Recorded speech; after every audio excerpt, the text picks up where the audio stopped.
Hello and welcome to Talking Tullahoma, a weekly podcast recapping the week's news, talking to the news makers, and looking ahead to upcoming events. I'm Kelly Lepchinsky, and today I'm talking to Dr. Elizabeth Taylor about the third and newest book in her Camp Forrest series. After the interview, stay tuned to hear about events that are on tap in the weeks ahead. But first, here's a look back at the week ending Friday, November 28th. Now, first up, if you're listening to this podcast on the day that it drops, happy Thanksgiving to you. Now, it wouldn't be Thanksgiving for me if I didn't have a cold, so pardon my voice as we get through the week's news. Now, just after the last episode dropped last Thursday, the 20th, city leaders did appoint that temporary manager for the Tullahoma Regional Airport. The move was an attempt to right the ship after a series of incidents that followed the retirement of longtime manager John Glass. Now, several members of the aviation community attended that meeting to speak in favor of aviation professional Ashley Udick, whose name was pronounced several different ways over the course of the evening, so my apologies to her if I have settled on the wrong pronunciation. Udick will manage daily operations while the airport authority seeks a permanent manager to fill the position. Now, anyone who is qualified and interested in that position can find an application on the city's website, tullahomatn.gov. Now, at that same special called meeting last Thursday, the city also approved the proposed $650,000 UDAG loan for the airport authority. Now, that loan will be used to help expedite payment to the cleanup company that helped remediate a fuel spill earlier this month, and to upgrade equipment so that it doesn't happen again. Now, the loan will be repaid with funds from the airport's fuel sales and its hangar leases. Now, as I told you last week, these city loans are often made to bolster local businesses that drive economic development. And they're more helpful to those businesses than traditional bank loans because these city loans are repaid at interest rates that are well below prime. Now, a prime lunchtime opportunity is coming for anyone who lives or works on the southern end of Tullahoma. The VFW will begin offering lunch before I even release the next episode of this podcast. Starting on December 1st, the VFW will open from 11 to 3. And while you don't have to work on the southern end of town to drop in, it's certainly convenient for those who do. Now, it remains to be seen how quickly they'll be able to deliver your order, but if you're on a time-limited lunch break, there's something to be said for cutting out a bit of driving time. And if you're not pressed for time, the pool tables and dartboards will be open and waiting for you as well. Now, if you are a Tullahoma long-timer who lost track of the VFW after it moved away from that big tank that used to be on Washington Street, well, you can find it these days on South Polk Street, just behind the Dairy Queen. Now, if you plan to start your holiday shopping on Black Friday weekend, stop by Tractor Supply and pick up a paw print from the Tullahoma Animal Shelter. Tractor Supply is hosting an angel tree for the shelter with wish list items that include pill pockets, trash bags, milk bones, and Kong toys. Now, if you prefer to skip the middleman, feel free to gather any donations from anywhere you like and take them directly to the shelter. Other wish list items include Lysol surface cleaner, Dawn dish soap, those slip lead dog leashes, and an aluminum pooper scooper. Now, you can find a link to their full wish list on the Tullahoma Animal Shelter Facebook page.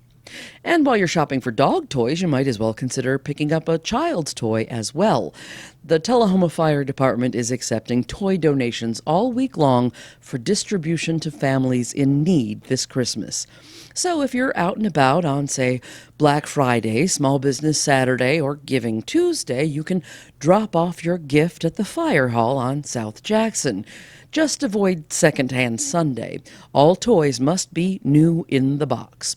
Or even better, give the gift of cash. The fire department is tax exempt, so your dollar will go further in their hands than in your own. And if you know a family that's in need, remind them that registration for toys will be held at 11 a.m. next Friday and Saturday. That's the 5th and the 6th at the D.W. Wilson Community Center.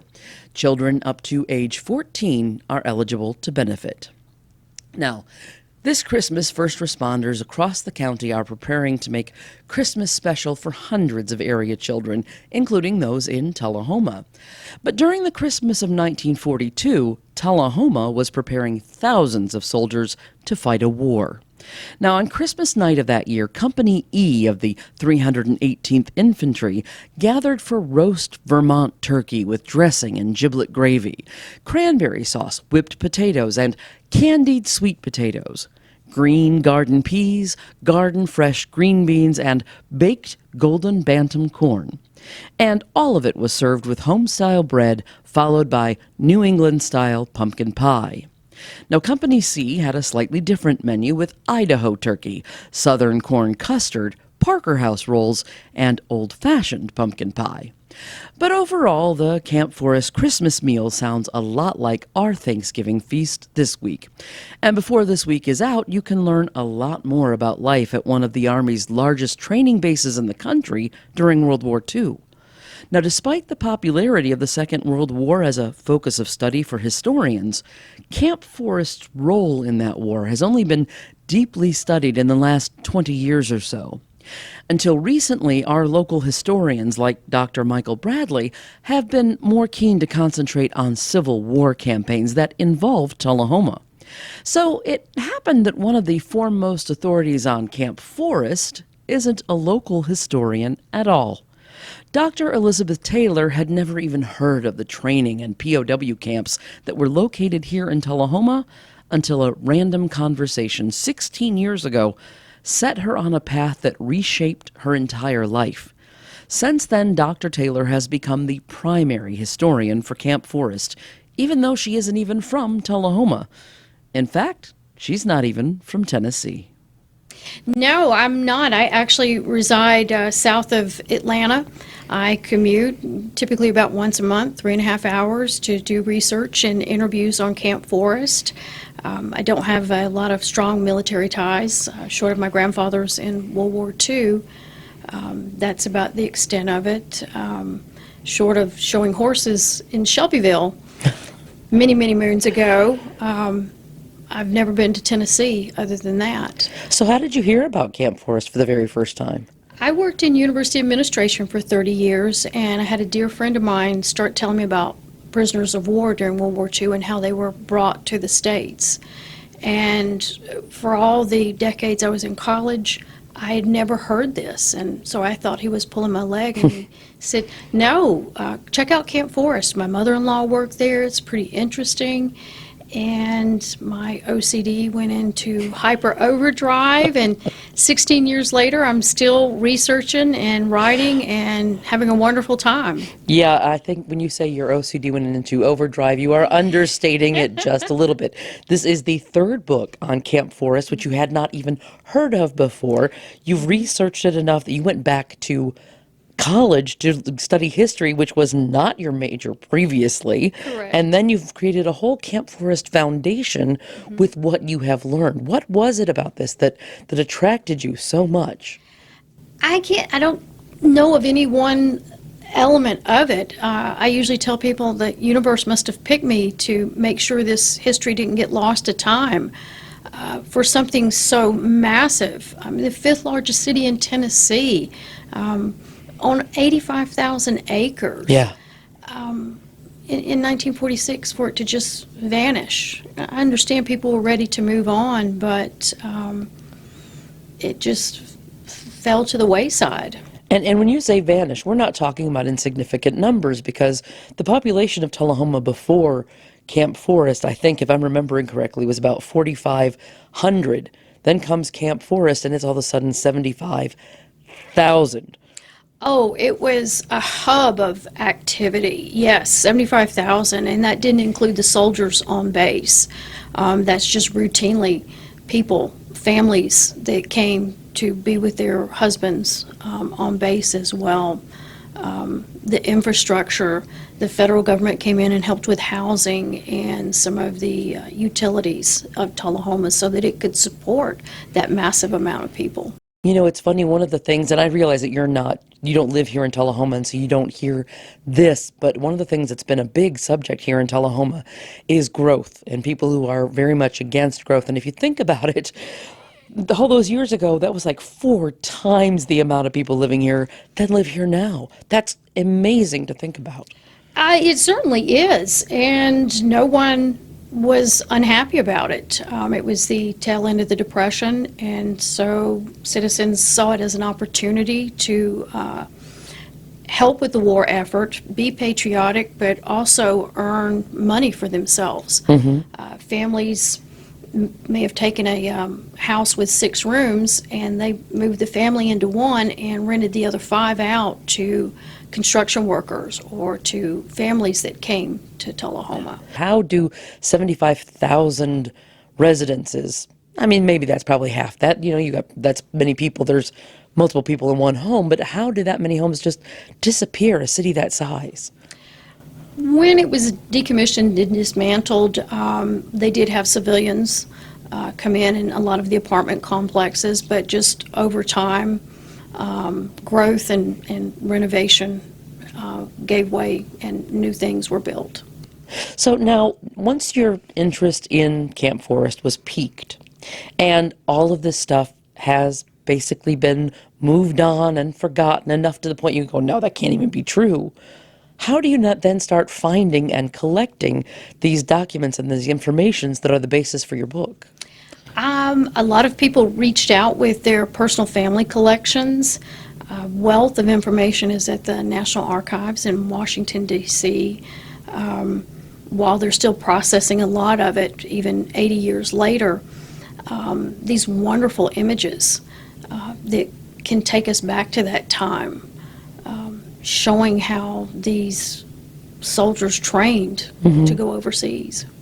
Now, if I remember correctly, Images was the first book, Images of America, Camp Forrest.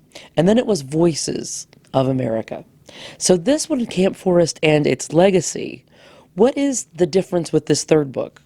With the third book, what I wanted people to understand is what made Camp Forrest as important a military facility that it was.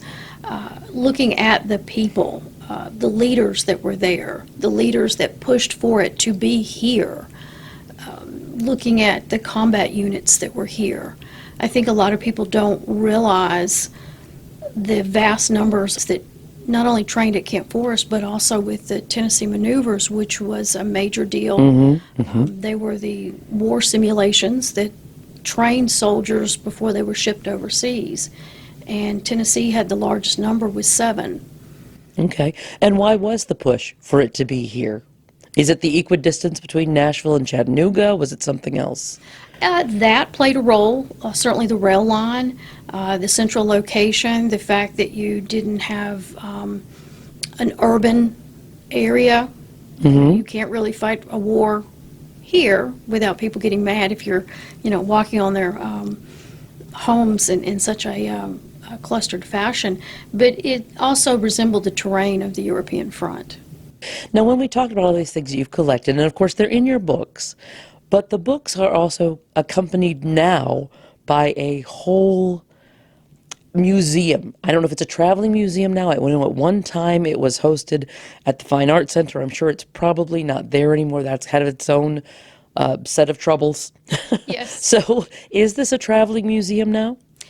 Yes. What I had decided was I wanted to reach a larger audience, and I didn't want people to have to stop their life, come see this at one point in time. So we've developed traveling exhibits like the POW Art Show, where we have panels, and depending on the venue, we can have panels, we can have additional photographs, we can have actual artwork. I've been collecting artwork of POWs, Italian and German, that were not just at Camp Forrest, but throughout the U.S. And helping people to understand that what you see on Wikipedia, Facebook, the History Channel is not the full story. Right. And so getting them to look at it from an artistic perspective and then to broaden their horizons with that. And I remember seeing it at the Fine Arts Center, and the thing that you don't think about, it's the little day-to-day things. It's the matchbooks or the cigarette packs or the doll, Dot Watson's doll that she had when the nurses were staying in her home. You know, Right. those little artifacts that don't make you think a war, they make you think domestic, but those went hand in hand. Oh, definitely. And I want people to understand that full story. You get snippets of the home front, Rosie the Riveter. Certainly an important part, the industrialization, but that day to day. Families moved in here with children. The elementary schools, the high schools, populations exploded. So getting more teachers in, getting resources for that, getting resources for recreation for soldiers as well. You can't imagine 70,000 people in town, 70,000 people on base, and they're all converging for entertainment. Right. I think if I remember, entertainment is what struck me here, is that I seem to remember at one point we had like 4 movie theaters in Tullahoma to accommodate that many people. Exactly. We also had the USOs. There were about, I believe, 5 USOs throughout town. There was usually a low number of females, so women were bussed in for dancing partners. Right? But they also had the opportunity, if they had, leave, they could buy a bus ticket, train ticket, and go to Nashville, go to Chattanooga, see the sights there as well. When we think of what's left of Camp Forrest, what we recognize now as a pedestal that's out on the way to AEDC. Right. But there was also Northern Field. So you had air and land. Was that all sort of connected? It was. Initially, they conceived of having an Army Air Corps facility, and it went through a number of names: Camp Forrest Aerodrome, Camp Forrest Field, before the final name, William Northern Field, was assigned to it. And William Northern was the first Tennessean killed in World War II. Oh, wow. Okay. I believe it was on December 21st, mid-air collision as his unit was doing maneuvers overseas in California. And in case that name doesn't mean anything to people, just think of the Tullahoma Airport. That is the name of the field of the Tullahoma Airport. So Exactly. we're talking about a little bit of distance there between the land where there would have been air training and combat or infantry training over at AEDC. Exactly. As the crow flies, as they say, it was about a mile, mile and a half, but you didn't have the roads. Tullahoma was a vastly different footprint. Northern Field expanded from where you have the terminal and the runways all the way out to Publix, and pretty much that far out as well with barracks. It was a advanced training facility, and so it was its own entity itself. So when my family moved here around 1980, I believe some of those barracks still stood because a lot of that development there beyond Northgate Mall just wasn't here. I mean, that's pretty much where it stopped. Exactly. That was like the edge of town, the edge of nowhere. And those barracks were there. Unfortunately, mid-'80s, fire destroyed the rest of them. Ah, I didn't realize that's what had happened. But I remember seeing them, and we moved here. So, There's one original hangar that has been restored that's out there. So as you're going up to the terminal building, it's the one on the left. going back to the third book, I believe you have got a book signing coming up sometime, do you not? I do, yes. It's on Tuesday, December 2nd. It's being sponsored by the Bookshelf, who has been amazingly supportive of me and making sure the Camp Forrest history is told.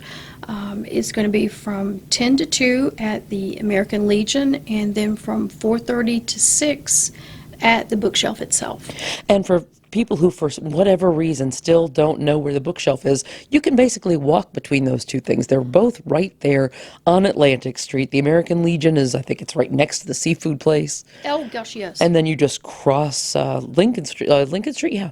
And past the Lincoln Business Center, and it's just kind of pushed back from the road, the bookshelf there. So a lot of people don't notice it, but it's got the child reading mural right on front. Exactly. A wonderful place, lots of books, and you could get lost in there. Absolutely. Gathering. And the thing that we forget, we think of it as a used bookstore. It is a used bookstore. It raises funds for the Literacy Council.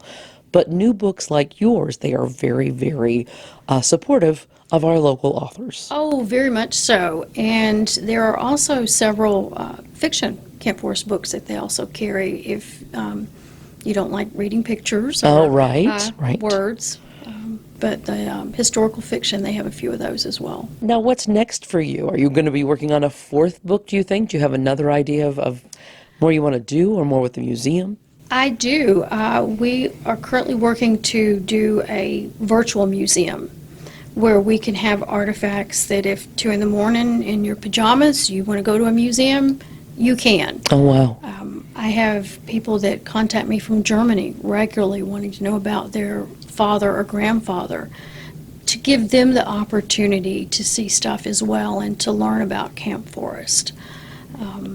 As far as books, I am looking to do a POW art book Okay. so they can see these beautiful works, from jewelry to wood to metal. I mean, you name it, and they were able to craft something out of it. I remember there is a painting that sticks out to me. There's basically just trees. It may have been just the field, but it stands out. And you think that was done by a prisoner of war. Mm-hmm. You know, it's a moving image. It is, and I've even found 2 pieces of needlework. Oh, wow. So, you don't even think about people who were tailors, clothiers, but they were, forced into service in Germany, and when they were able to get away, they came here and then started using their skills and crafts in other ways. Now, it's interesting that you said that people from Germany would contact you. So that suggests that you have not just artifacts, but you're actually able to identify people, that they're actually tracing back to say, I want to know more about my grandfather. And you could say, yes, I have information about him. Correct. I don't have as much information as I would like right now. One of the artifacts that we were able to get at the National Archives were thousands of pages, rosters of POWs and their names, just tons of names, but they're not digitized. So trying to go through that is a bit of a challenge. And so I have a young man in Atlanta who is loves history, 14 years old, very dynamic, and he's transcribing all of this. Oh, wow. So that hopefully we can have that spreadsheet out there and people can go and look. And then once they have that information, they can go to the German archives, the counterpart of our National Archives, and request their loved ones' personnel files like we can here. Yeah. Wow. Now, you do have some of this information on the Camp Forrest website. Not necessarily those names, but some of the information or artwork. There are images that you can find there as well, yes? Correct. That's with the virtual museum, and twice a year we try to add to that and just continue building it. So what have I not asked you that you really, really would love people to know about Camp Forrest or your work with Camp Forrest? That it's an ongoing project. Some people say you possibly can't write any more about it. Not true. There's lots of things to say. One of the other aspects that I'm researching are the Rangers.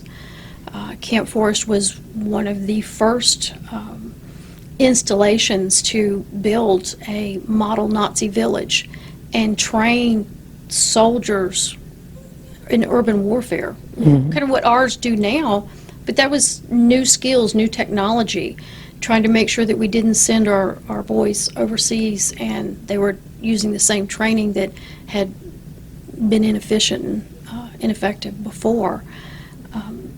And from that, the 2nd and 5th Rangers were activated at Camp Forrest, and we're familiar with what they did on D-Day on Omaha Beach, scaling the cliffs.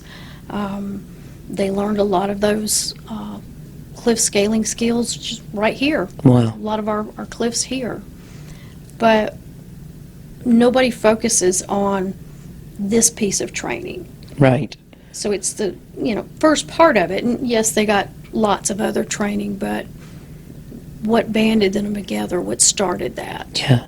Yeah. It's just amazing that this has got its hooks so deeply into you. It is, and it just every day you lose time researching newspapers, finding out what happened and why. Things that were commonplace, that were just day to day during that time period, were lost to time, but trying to reconstruct that, trying to understand why things evolved as they did, I think is another important part of history. Don't forget to stop and say hello to Elizabeth Taylor at the Bookshelf this Monday, December 2nd. Yeah, it's okay to mix a little local with your cyber on Monday. And while you're at the Bookshelf, you might look for a copy of the Pulitzer Prize-winning book that we'll be talking about this week. Now, roughly 2 months ago on this program, reviewer Kathy Rose told us about the book Memorial Days, which was written by Geraldine Brooks. And when Book Talk was part of the Tullahoma 6 newscast, we also told you about Brooks's other books, Horse and March. So again, if you followed me here from television, thank you. You've heard about this book before. But for many listeners, this will be the first time. And it is certainly the first time that any of us will hear about it from the perspective of reviewer Rosie Graham. It is the story of John March, and they never use his surname. They only use March in the book, who is the father of the Little Women. And it is a historical novel. It's based during the Civil War, and it's pretty gruesome in parts of it. I will say that she writes some very pictorial version of some of what went on during the Civil War, which is not pretty. But anyway, John March, it's kind of the background of Little Women. And you always hear about Dad who's off at war. Right. And Marmy's getting letters from him, and all of it goes on at home because he's gone. But you don't know really who he is in Little Women other than the daddy who went off to war. Right.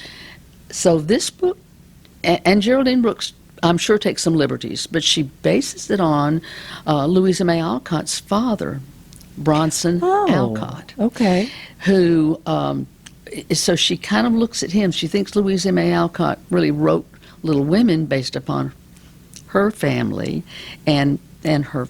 So her father, she goes back and looks at Bronson Alcott as this character. So that brings it to life too. Wow. And it's a very interesting story, I think. I thought, it was a tough book to read. I was going to say, I tried. In fact, it's still on my Kindle at somewhere around 50%. I never finished this book, and that's rare for me. Yeah, It was a hard one to get interested in for me. Yeah. Well, I think knowing a little more now, and I will tell you that we're doing Little Women at South Jackson, so it brought back my interest in this book to find out a little more about it. So it may be easier. It was easier for me to look at and read again and understand. And to be fair, I never read Little Women, and I never saw the movie, so I didn't have that interest in the characters and the father who'd gone off to war when I